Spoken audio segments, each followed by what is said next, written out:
गोंदिया जिल्ह्यात गेल्या 2 दिवसापासून उन्हाचा तडाखा वाढला असून गोंदिया जिल्ह्याचा पारा 45 पार झालेला आहे।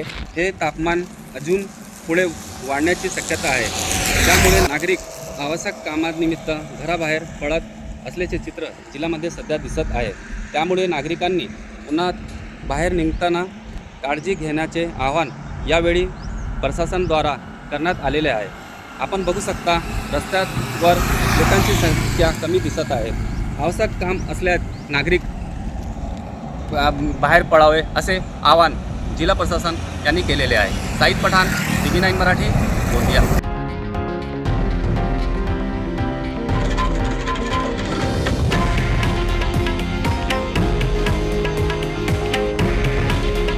हे आहे देशातील नंबर 1 न्यूज नेटवर्क आणि आपण पाहत आहात TV9 मराठी।